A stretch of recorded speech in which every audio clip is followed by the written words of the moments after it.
Good morning. It's the 1st of March, and my name is Damien. And you guys need to know that on the front lines of virtually all of these protests, a huge number, probably the majority of the leaders within these protests, are women. Women are the backbone of these movements. I've said that for a long time. And that's why I've also said we need more men in the movements too.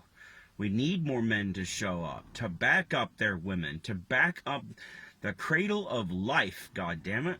I think it's poignant that it is women on the front line fighting for our freedom, fighting for life, because it's neo-feminists, crazy radical neo-feminists within academia, media, government, and NGOs that are waging war against us, against life. Because, you know, we're coming up, it's March 1st, we're coming up on the anniversary of the Christchurch shooting. We're going to have it shoved down our throat because an Australian who was let into the country, who was given a gun way too easily because checks and balances and processes were ignored by the police, many say willingly. Subsequently, 50-something people died. And ever since then, we've been living under siege, in a information vacuum, because the government bans all information related to the case for 30 years. It's just basically been a one-sided discussion ever since. Remember, 50-something lives, right? It's a tragedy, right? But what else is a tragedy is that last year, 600 people committed suicide in New Zealand. And out of the 600 people who committed suicide, 60 of them were younger than the age of 14. What's the bigger tragedy?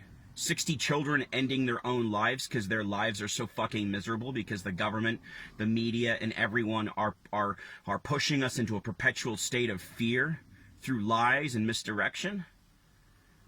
Guys, the crazy thing is Christchurch, many aspects of it are a lie. COVID, virtually all of it's a lie. And the only thing that is winning at the moment is evil.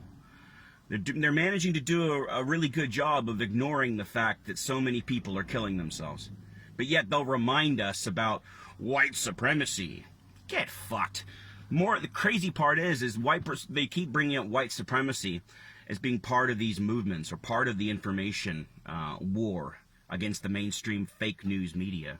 Whether they're attacking Brad Flutie, who's Maori, or KelvinElt, or Carlene, or me, or Voices for Freedom, or at Week's End, anyone. They'll just say we are white supremacists, and they have no other argument. And the crazy part is if you see the demographics of everyone who's protesting, it truly is probably it is probably the purest form of unity I've ever seen within New Zealand. It doesn't matter where you come from in New Zealand. As soon as you walk into these protests, there is no ice to break. There is no awkwardness of being not accepted. It is warmth. It is exception. It is accepting. It is the embodiment of unity. And it came together very organically as a reaction to the agenda being waged against us. We came together out of necessity around common purpose. And that common purpose was based on freedom, hope, love, and something better than this entire shithole that we've been given to us here in New Zealand. They're going to try and silence me, and they're going to fail, because you can't keep the truth down. Soon as they take me out of the way, many more people will stand up. The information that's out there is already readily available. And people are getting better and better every single day as individuals, being able to articulate these difficult topics, to be able to show people the true criminality of the terrorist government and its agents around it. So every time you start hearing the media talking about the protests and that they're violent or that they're white supremacists, you remember, it's mothers fighting for life and for freedom on the front line. We need more men to back them up. We also need more protests all over New Zealand. Every little locality you can find. Set one up at North Harbour Stadium, why don't you? Locals, keep it local, but disrupt your locality. Do it everywhere you can. Hamilton, Whangarei. Find places to do it where you can protest close to your home so that you always have the resources that you need to stick it out and keep going. We want to disrupt and stop this government and show them for the goddamn evil bastards that they are. They need to be exposed for the lies and the deeds that are being played out against us all. And it is our right to seek this justice. It is our right to protest.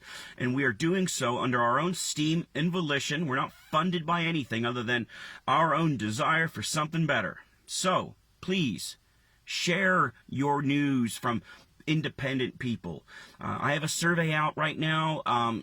Please, it's about Auckland protest sites. Get on board with that survey. Fill it out and share it if you can. It'll be in the comments below. But we're going to win this, guys. No matter how much they try, we're going to win this. We just got to be really stalwart about it and don't let go of our resolve. We're going to take this to the end, and we're going to win, goddammit, because I can smell the fear. I can smell their fear, and it's because they brought this on themselves. They're going to have to just face up to what they've done. And I'm looking forward to the moment where I can actually witness that happen.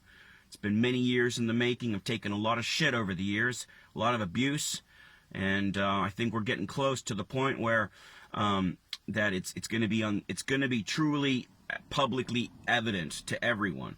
It's not going to be able to be hidden away anymore. Because my example of the crisis of the Christchurch shooting and how much they're going to shove it down our throat over the next few weeks versus the crisis of 60 children committing suicide, that is the most poignant example of the hypocrisy of this fucking government. They are lying to us all.